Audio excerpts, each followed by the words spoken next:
In a quiet little town on the edge of the New Mexico prairie, where the wind blew like it was recounting old mistakes, a young woman stepped out onto her porch, pregnant under her torn dress, and her eyes looked like she had been crying since yesterday. Her name was Annalise Harper. Everyone in town knew her, or thought they knew. They knew she was the only daughter of Frank Riker, the hot-tempered Irish blacksmith with hands like steel. They knew she had fallen in love with an untrustworthy merchant who had promised her marriage and then disappeared overnight. And they knew that the pregnancy in her belly was not something her father would approve of. But no one expected he would kick her out of the house, not just with words, with a kick, in the middle of the street, in front of the neighbors, in the middle of winter when the ground was as hard as glass and hearts were no softer. The townspeople looked. A few turned away. Some whispered, "She's not so good." No one offered a hand, except one. A man stepped silently from his saddle as if he had heard God say, "Now stand up." He was not a minister, he was not a hero. Just a cowboy named Silas Boone, who lived on the edge of town with a herd of old horses and a scar that would never be told. He didn't ask her what she had done wrong. He didn't ask what her father was mad about. He simply pulled down the strap of his gun and said a simple sentence, one that the town would remember for the rest of their lives. "She's carrying a life. If you kick her, you'll have to go through me." From that moment on, Daisy's story was no longer about abandonment. It became a journey about kindness, about people who are not related to you, but choose to stand by you, and about a love that doesn't need blood, only trust. Have you ever been pushed out of your own home? Do you believe that sometimes the best people come from the most unexpected places? If this story makes your heart ache a little, stay with us, because what happened next didn't just save one woman, it saved a whole generation who thought they weren't worthy of love. They said spring was the season of renewal, but for Annalise Harper, it was the season she was thrown out. 19, trembling and far from home, Annalise stepped off the dusty stagecoach with nothing but a frayed shawl and a belly round with consequence. No wedding ring, no husband, just a silent prayer tucked between the folds of her heart. She had written her father, Elder Horace Harper, a fire and brimstone preacher of the Mason Baptist Tabernacle, telling him the truth, that she was expecting, that the man had promised marriage then vanished into the night, that she needed mercy. He wrote back, "Return and confess. You'll stand before God and the church." But mercy wasn't waiting at the station, only him. Standing in the sun, his Bible in one hand, disdain in the other, he looked through her, not at her. "You've shamed us," he said loud enough for bystanders to hear. "Your mother weeps in her grave." Then he struck her. The sound echoed against brick and wind. Annalise stumbled onto the dirt, her knees tearing on gravel. Eyes all around. No hands offered, just whispers. Sin has a face now. And then silence broke again. Not from a shout, but from a steady voice. "That's enough." A tall man in worn leather boots stepped forward. Silas Boone, known in town only as the widower at Whispering Creek. He said nothing else, just stood between her and the man who called himself her father. And just like that, something shifted, a boundary drawn, a story beginning. Whispering Creek Ranch. The day after, the cabin smelled faintly of cedar smoke and horses. It was clean, but not the kind of clean that came from a woman's touch. No lace curtains, no polished tableware. Just a wood-burning stove, a patchwork quilt, and the quiet hum of solitude. Annalise Harper stood at the threshold, her arms wrapped around herself. The bruises on her knees had stiffened, the bruise on her spirit deeper still. Silas Boone hadn't asked questions. Not yet, just guided her to the porch, then to the cabin like someone might carry a foundling bird, careful not to frighten it more than it already had been. "You can rest here," he had said the night before. "As long as you need." But rest was foreign to Annalise now. She refused the bed and slept in the rocker, refused food at first, declined the soft boots he offered. When he stepped outside to fetch water, she panicked, clutching her belly like she had to guard it from the whole world. She'd known too many hands that only took.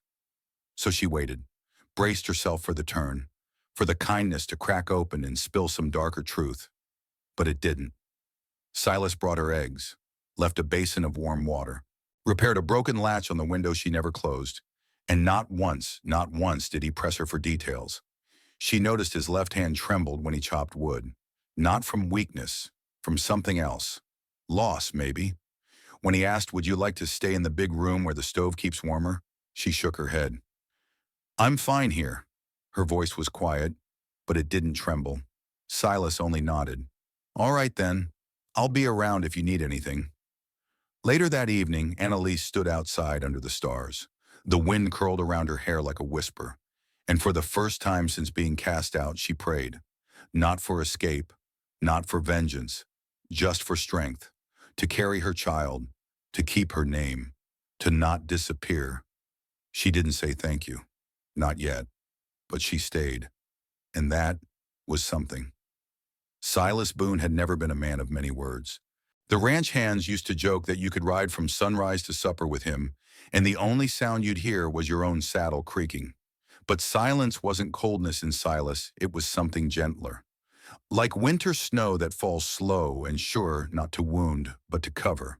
And he watched now quietly as Annalise Harper moved through the cabin, like someone trying not to leave footprints. She spoke little, ate sparingly, but when she stood by the hearth to warm her back, or helped brush the mare with her thick hands, Silas noticed. Noticed that her hands never shook, that when she touched the broom, she held it like a weapon she'd once used to reclaim dignity, that she didn't beg, didn't flatter, didn't try to earn favor, not even when favor came freely. And that stirred something in him. Not pity, never pity, but respect. There was a kind of woman the world overlooked, the ones too quiet, too large, too burdened, too old, the kind that love stories forgot. Annalise was one of those. But Silas had lived long enough to know those were the women who held up whole towns when the men went to war, who raised other people's children when they had none of their own, who buried dreams and still sang lullabies at night. So he didn't press her. Instead, he showed his care in quiet ways. He built a second clothesline for her things, fixed a shelf near the basin where she could keep her comb and soap, moved the rocker closer to the fire on cold mornings. He even asked his ranch hand Thomas to pick up fabric from town, not fancy, just soft cotton, and left it folded near her rocker without a note. That evening, he found a tin cup of tea set quietly by his door. No words, just warmth. And for Silas Boone, that was enough. Respect doesn't need an audience. Sometimes it's just two people tending a fire and not asking when the other plans to leave. Love didn't arrive like thunder for Annalise Harper. It came like thawing frost, slow, invisible, but sure, and it didn't begin with a kiss. It began with a pair of worn boots waiting by the door beside hers, with the way Silas Boone held the back gate for her, not because she was weak, but because she mattered. There was no grand confession, no sudden embrace in the moonlight, but some mornings she'd find the fire already lit before she rose, a basin filled with warm water, her favorite mug left clean on the counter, and once, just once, a slice of peach canned last summer, placed on a plate with care. One slice. Shared. Each gesture was a line in a letter he never wrote aloud. And she started to respond. Annalise began humming again under her breath as she swept the porch, a tune she hadn't dared recall since the morning her father told her voice was too much for a plain girl. But Silas never flinched when he heard it. He just kept whittling wood, a small smile tugging the corner of his mouth.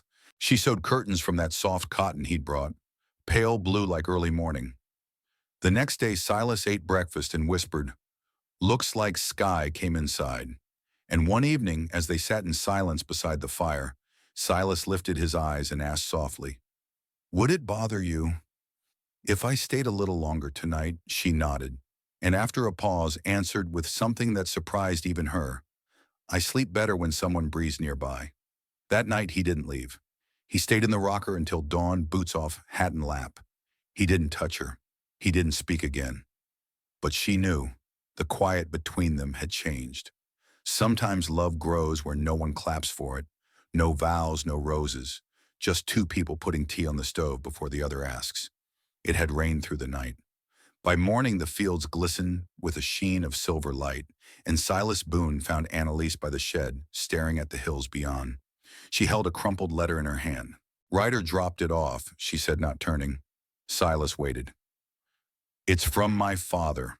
Says he wants to make things right," she said, her voice flat. "Says he didn't mean to do what he did. That he only did what he thought men were supposed to." She held the letter tighter, then let out a breath that had waited 20 years.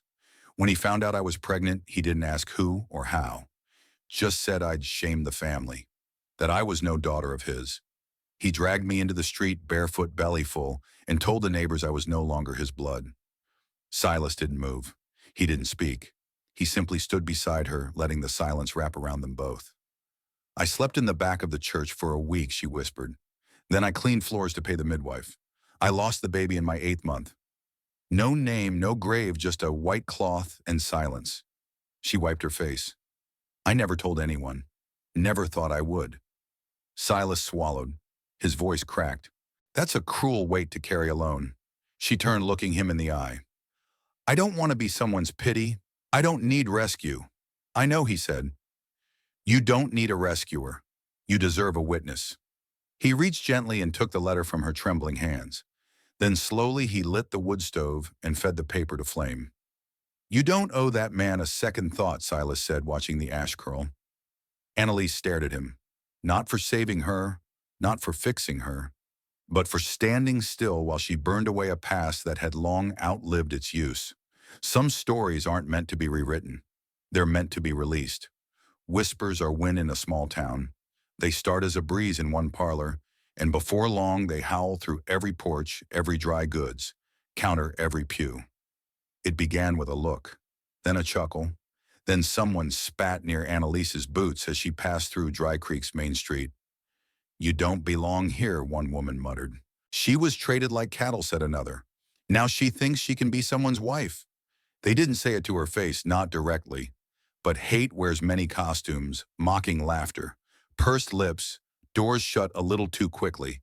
Silas noticed, but he didn't confront them in anger. Instead, one Sunday morning, he brought Annalise into town, on his arm, walked her through the chapel's old wooden doors, and sat beside her in the front pew.